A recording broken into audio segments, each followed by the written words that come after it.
je suppose, parce que bon, puisque je suis là et j'ai déjà le pied à l'étrier, ça veut dire que bon, je suis prêt pour... Je suis d'attaque. Hein. Avec beaucoup de punch. Absolument. Donc là, on est prêt. On va prendre le taureau par les cornes. Et bien entendu, avant cela, nous passons notre bonjour à tous qui nous suivent. Hein. Saint-TV l'officiel. Saint-TV l'officiel. Ils sont déjà là-bas. L'officiel, déjà connecté. Partout dans le monde, au Sénégal, dans la diaspora. Et Maroc, Italie, Sénégal. Absolument. Vraiment. Au Sénégal, un peu partout. La diaspora. Alors, c'est pour l'occasion pour moi de saluer Aliou Ndaofal. Lui, c'est le Aliou Ndaofal de l'APR. Aliou Ndaofal. Lui, c'est l'apôtre de la diaspora.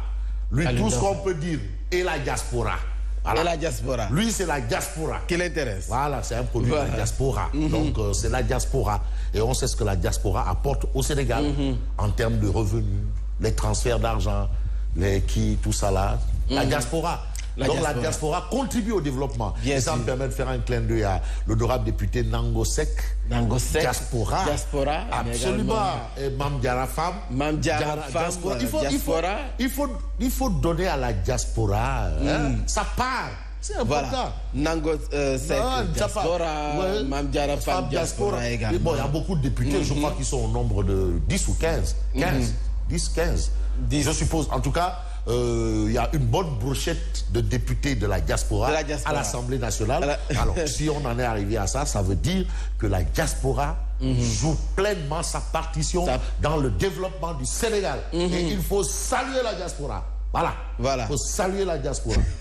Chaque parent a un membre de sa famille au niveau de la diaspora. De la diaspora. Oui. Absolument. Alors, président il ne faut pas aussi dire que diaspora, c'est seulement... Non. Même ceux qui sont au Mali, c'est la diaspora. Bien sûr. Ceux qui sont au Gabon, là, c'est la diaspora. En Guinée équatoriale. Il ne faut pas entendre diaspora que celui qui est en France. En France, Italie. Non. En Italie, chez Papa Blaise Sekendanan. Sekendanan. Non. L'international. Voilà, il n'est pas Ndanan qui veut de. Tien Boko Safin. Non, Rayoum 404. Bok Khadioum. Ak Ngontoum Avion. Boko Djoum. De Ben. Roy du Nourapi. L'ami de mon oncle, Papa Alune Fala. Absolument. Ousmane Doye également, que je fais un clin d'œil. Ousmane Doye, voilà, Bébé Ndiaye, bien entendu. Ousmane Doye, l'ami personnel, monsieur le maire. Oui. Monsieur le maire qui s'investit apparemment dans justement ce qu'on appelle les enfants de la rue. On voit un peu toute l'activité qu'il a menée autour de ça dans la journée d'hier. Avec l'initiative Absolument. Il faut saluer les efforts des uns et des autres. C'est important. C'est important. Jack Bauer. Bon. Plus de lutteurs dans les écoles. Plus de mbeur dans les écoles. Avenue Al-Qaïda. Non. En mode marche courte. Ouais, c'est ainsi. Jack Bauer est en mode marche courte. Vous voyez. Moi, je sais qu'actuellement, Billahi Wallahi Talaï, Jack Bauer est en train de dire niaou. Et je ne veux pas dire pourquoi il dit niaou. Il est en train de dire niaou. Niaou. Pourquoi? Niaou, pourquoi? Faut pas attraper, faut pas manger ton piment avec ma bouche. Voilà, Abdoulaye Ba, depuis Tambacounda, il nous suit avec Madame à côté. Ouais, Jack Bauer. J'ai dit actuellement, Jack Bauer est en train de faire... Et je ne dirais pas pourquoi. C'est bien fait. Tonton Daoudania. Voilà, Daoudania, l'édit de la ville. Où est Tons? Non, il doit être à Rufisque normalement. Ah non, Tons, il peut être à Dakar aussi, hein, Tons. Bien sûr, ah oui, bien sûr. Parce que lui, c'est le Rufisquois, Saïrma et Batinement. Lui-même, il est Rufisquois, Saïrma et Batinement. L'édit de la ville. Non, les deux là, c'est attention. Saïrma et Batinement. Il est de Rufisque.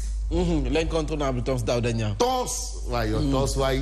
Non, Tons, non, c'est une également à Père Bédicei, mais également Paco Rafale. Hein. Ah oui, Paco Rafale. Mais Paco Rafale, Moussa. Tiens, Paco Rafale. L'homme des 4C.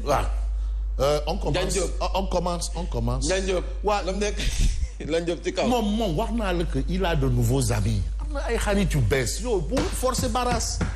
Nous ak suñu Tons David Tons Daouda parce que moom Tenguet Saïrma ak Bâtiment il est Tenguet de Tenguet Saïrma et Bâtiment tout court. Waaw il est Abdoulaye Wade 100%. Ah. Abdoulaye Wade 100%. Ouais. Fidélité. Alors, 4 langues. L'homme des 4 C. On commence par la tribune. Alors, je vais changer de coin parce que Mambaïdal, vraiment, on parle de...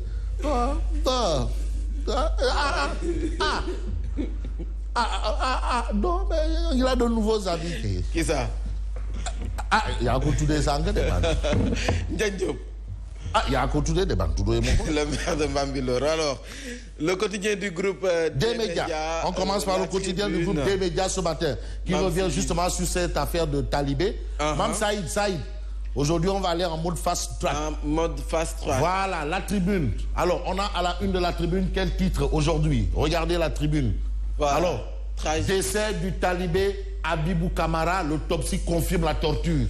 Vraiment, c'est triste. La torture d'Essad. C'est vraiment triste. Il y a le Khamne Bassirou Kébé. Billahi wallahi talahi, il doit être mort. Khama Bassirou Kébé, Bass Kébé. Conseiller spécial de Abdoulaye Wade. Non, de Macky Sall. Bass Kébé, oui. Sur cette question-là, non, il est en train de se tordre de douleur. Quand tu parles d'enfants à Bass Kébé, c'est des vraiment enfants, triste. là, il est comme un tigre. C'est vraiment triste. C'est-à-dire, il est syndicat protecteur des enfants. Le syndicat des protecteurs des enfants, c'est lui qui est le SG. C'est lui. Voilà. Et aussi, on fait nos encouragements, bien entendu, à Bass Kébé, Bassirou Kébé, qui aujourd'hui peut-être... Voilà. Il faut qu'on l'ait. Par rapport au résultat de l'autopsie, comme il est libre, il dit les choses telles quelles. Nyorobaye Diouf aussi, c'est important. Nyorobaye Diouf. Nyoros. Bon, tragédie sans fin. Mais Nyorobaye gars, il est quoi? Nyorobaye Diouf. Pourquoi? Mais poste bi poste Nyorobaye. Mais affaire du monde, il faut grave. Il n'y a que des vautours. Mais regarde le bon travail que Nyorobaye est en train de faire. Hein? Bon, tragédie sans fin. Ça, c'est ce qu'on a à la une de la tribune ce matin. Et puis, de Abdou Diouf à Macky Sall, un océan de promesses non tenues. Non tenues. Voilà, donc ça veut dire que pour la tribune, tous ces gens-là, ils ont confirmé l'adage qui dit, en politique, les promesses n'engagent que ceux qui croient. Vraiment. Ça, c'est vrai. Laï, Maktar. Et Laï Chefal ne dira pas le Non, la politique se fait avec la tête et non les autres parties du corps. Mais en politique, les promesses n'engagent que ceux qui y croient. Ça, la preuve, c'est ça. Alors, Vox Populi. Vox Populi. What happens? Vox Populi. Vous avez le bonjour de Aline Ndiaye depuis Dara Djolof. C'est le tribune officiel. Vox Populi. Oui. Nous sauter Vox Populi. Pourquoi sauter Vox Populi? Le talibé est mort. Ah, ok. Non, Vox Populi, j'ai compris. Mais il n'y a pas que ça. À la une de Vox Populi, qu'est-ce qu'on a, Mambaï? Le talibé est mort d'un traumatisme crânien. Ouais. Selon le médecin légiste. Ouais. Donc, Kamou a reçu des coups à la tête. Des coups à la tête, ouais. Oui. Ouais, après? Il y a également l'accident de notre confrère Pape Alenia. Où? Il fait un accident sur la Corniche. Ok. Alors, Vox Populi vous livre une information qui devrait probablement intéresser Malik Gadiaga Laye. On a peut-être bien un bok am lat ci le bok. 3 pêcheurs de Soumbédioune portés disparus. 3 pêcheurs de Soumbédioune portés disparus. Voilà. Et pourtant, la météo, depuis un moment, demandait aux gens de ne pas aller en mer. La météo alerte. Ah si, depuis un moment, n'allez pas en mer. Mais quand même, les bouilles,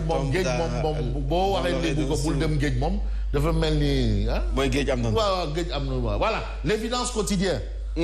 À la une de l'évidence quotidienne, on a l'enfant de Keur Madiabel qui n'a jamais fait l'école buissonnière. Voilà, vous allez faire 3 minutes. Qui moi salou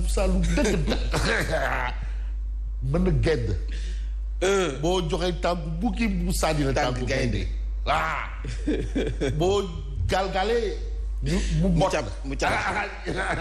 xatar bi wuu avec ta fa yóbbante galgal ubbu làmb de yóbbante galgal ubbu làmb avec lui. L'AFP hausse le ton. L'évidence, situation nationale, actualité. L'AFP hausse le ton. Niasse et compagnie dénoncent cela. Qui, défait par le biais des urnes, s'emploie à développer une approche insurrectionnelle pour essayer de déstabiliser le pays. Ah bon? Ah, ils ne sont pas d'accord. Il y a eu des élections. Il y en a qui ont gagné, il y en a qui ont perdu. Que ceux qui ont perdu aillent travailler, à peut-être revenir pour gagner. Au lieu de dire, oui, c'est fini, c'est la mort, comme ouais. Voilà, c'est ce qu'il explique Tafa, le progressiste. Alors, on passe à quel journal? Sud Quotidien. Mais à la une de Sud Quotidien, la majorité appose son veto. À quel sujet? Eh bien, au sujet du dialogue politique autour de l'arrêté Ousmane Ngom et de la révision, la révision des articles du code électoral instituant l'incapacité électorale. Ça, c'est ce qu'on a à la une de Sud Quotidien. Réaction de Djibril Ning, membre du GRADEC, qui déclare « Ces désaccords ne présagent pas un succès du dialogue politique ». Ça veut dire qu'on est en train d'aller dans un cul de sac. Cul de sac. Sac. On est en train d'aller vers un cul, dans un cul de sac. Dans un cul de sac. Voilà, ça c'est ce qu'on a à la une de Sud Quotidien. Les Échos. Les Échos, pendant ce temps, révèlent le dialogue politique. Le dialogue politique s'enlise. On est en train de pédaler dans de la choucroute. Choucroute. Ça c'est du français. Du français. Pédaler dans de la choucroute. Le dialogue politique s'enlise. Échange musclé et constat de blocage. C'est bloqué. C'est bloqué. Mais Moundiaï Sissé, il disait que la montre Khaoumelad est bloquée. Moundiaï, Aladji Moundiaï, qu'est-ce qui est bloqué? Non, c'est un françologue. C'est-à-dire un françologue. Non, c'est un françologue.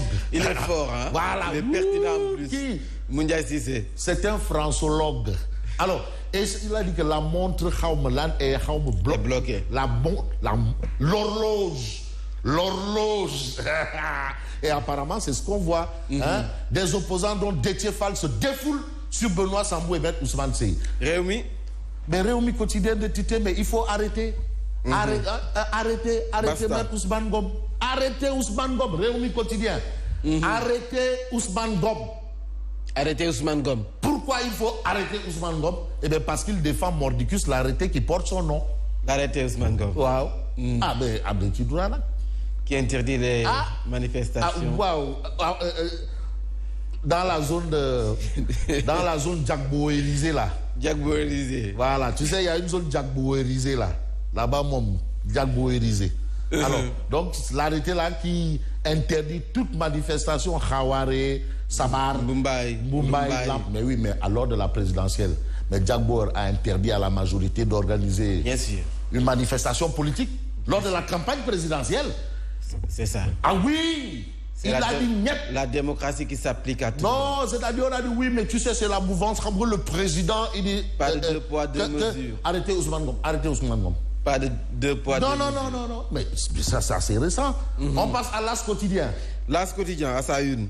À la une de l'As quotidien, on peut lui poser la première pierre du stade Diamniadio. La République mobilisée, folklore à gogo.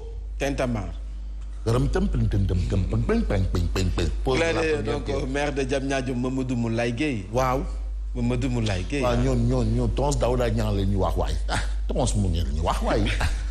Tons Daouda Niang. Tons Daouda Niang, c'est mon tons à moi. Salam alaikum. C'est mon tons à moi. D'accord. Tons Daouda Niang, c'est mon tons à moi. Non, Moulaye. Mais clin d'œil à Mamadou Moulaye Gueye. Mais Tenguet aussi, moi jur Diamniadio na. C'est ça? Ah ouais, loolu la. Tenguet moi jur Diamniadio. Alors, critique. Alors, à la une de critique, qu'est-ce qu'on a? À la une de critique. Hôpital d'Alak Djam, un éclairci dans la grisaille. Éclairci dans la grisaille. C'est ce que révèle critique. Et là, on termine avec... Direct News. Direct News. Avec... à la une de Direct News, on a quoi? Sonko et Mamour Diallo. Dafa doy waay na gaaw waay. Ah, na gaaw waay. Ah, accéléré. Yàgg na ci kaw ka. Accéléré. On accélère, waay. Ah non, yo, gagne. Nañu dem waay. Le peuple à l'écoute du procureur. Le peuple à l'écoute du procureur de la République et du doyen du juge waay. Non, c'est-à-dire Direct News devait ajouter waay. Voilà, ça aurait fait. Le peuple à l'écoute du procureur de la République et du doyen des juges. Waay. Non, Direct News, Pape Diogoy. On n'a pas besoin d'aller à Ngekor pour te trouver. Il faut arrêter. Mais tu aurais ajouté ici waay. le peuple à l'écoute du procureur de la République et du doyen des juges. Alors, un dossier qui a atterri simultanément sur la table du procureur et du doyen des juges d'instruction. Il appartient au procureur de la République de diligenter l'enquête. Les Sénégalais exigent que la lumière soit faite dans ces dossiers à plusieurs milliards. Mais on avance, mais Mamour Diallo Sonko Fumutol. Alors, grande place. Bon, pose la première pierre au stade olympique. Le Spartak de Moscou reproduit à Diamniadio. Le Spartak de Moscou reproduit à Diamniadio. Port de Dayan au contrat signé avec DP World. Pape Alenia évacué à l'hôpital. Victime d'un accident sur la corniche. Grand Place où dit Pape Alenia évacué à l'hôpital. C'est ce que révèle Grand Place. Et c'est cette information que moi je retiens. Voilà. C'est ça. La bonne information. C'est ça. Voilà. Donc, les internautes qui réagissent, bonjour, c'est Habib Fall depuis Milano. Exceptionnelle journée. Félicitations à Fabrice Nguema Ndiaye. Oui. Bonjour des médias depuis Vienne. Yunus Diop. Vraiment, ils sont nombreux. Depuis Vienne. Depuis Vienne, hein. Depuis Paris, Malamine Sakho. Amna Sakou au Paraguay. Même si dit Baye Sohorwai. Même si dit Wai. Fabrice, ton couturier est très bien. Son numéro, s'il vous plaît, le numéro de votre du styliste. Ah non. Alors, non. Ah, c'est ça, c'est ce qu'il demande, hein, le numéro du couturier. Ok. APR Congo-Brazzaville, félicitations, merci. Merci. Voilà. C'était tout pour ce matin. Merci. Le week-end qui s'annonce. Bon, ben, ce sera le repos. En attendant, parce que tons. En attendant. Tons. Voilà. Fabrice Nguema que vous retrouvez sur la 8. Il est à Rufisque, bien sûr. Ah, ouais. Il est à Rufisque. Chez moi. À Rufisque. Alors, Fabrice Nguema, donc, rendez-vous lundi.